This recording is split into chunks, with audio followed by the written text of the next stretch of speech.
सर्व सण आणि कार्यक्रम एकत्रित साजरे करत गावाचे गावपण आणि गावकी भावकीमधील छोटे मोठे वाद विसरून सर्वांनी एकसंघ होऊन गावाची एकी राखून ठेवत सर्व सांघिक खेळात नावारूपाला आलेले अलिबाग तालुक्यातील एकमेव गाव म्हणजे सांबरी आज प्रत्यक्ष अनुभवलेला क्षण सांगतो। या गावातील गौरी आणि गणपती विसर्जन सोहळा सर्वजण संध्याकाळी गणपती विसर्जनाची वेळ झाली की गणपती बाहेर काढतात। हे सर्वजण प्रत्येकी वेगळे काढत असले तरी गावाच्या वेशीवर आल्यानंतर मागून येणाऱ्या गणपतीची वाट पाहत थांबतात।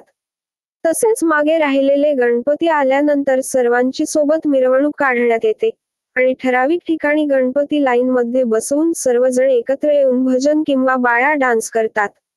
जुनी पिढी ढोलकी वाजवत भजन किंवा गवळण घेतात, तसेच आताची नवीन पिढी मधील तरुण मुले घेर घेतात। थोडा वेळ मौज मस्ती केल्यानंतर पुन्हा एकदा सर्व गणपतींची एकत्रित मिरवणूक निघते, ती अगदी नदीपर्यंत।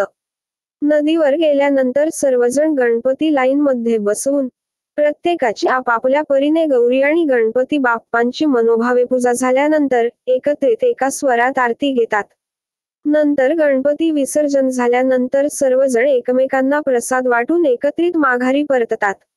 आपण अनेक ठिकाणी विसर्जन सोहळे बघतो, परंतु काही ठिकाणी काही गणपती आधी तर काही गणपती नंतर येतात किंवा काही पुढे तर काही मागे राहिलेले असतात।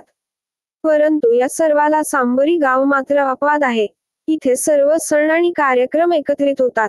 अशा प्रकारे गावाची एकी राखणं म्हणजे नवीन पिढीला एकत्मता टिकून ठेवण्याचा सुंदर मेसेज आहे। शिवाय सर्वजण एकत्र असल्यामुळे पुढच्या पिढीसाठी आणि गावाच्या विकासासाठी प्रगतीच्या दिशेने टाकलेले नवीन पाऊल आहे। या गावाची एकी टिकून ठेवण्यात या गावातील तरुण मुलं, मुली तसेच महिलांचा मोठा वाटा आहे। या गावातील सांघिकपणा नवीन पिढीने टिकून ठेवणं खूप महत्त्वाचं आहे। यांच्या पुढील वाटचालीसाठी मनःपूर्वक शुभेच्छा। अशा प्रकारच्या नवनवीन व्हिडिओ आणि चालू घडामोडी पाहण्यासाठी TV7 न्यूज मराठी महाराष्ट्र या चॅनेलला लाईक आणि सबस्क्राईब करा।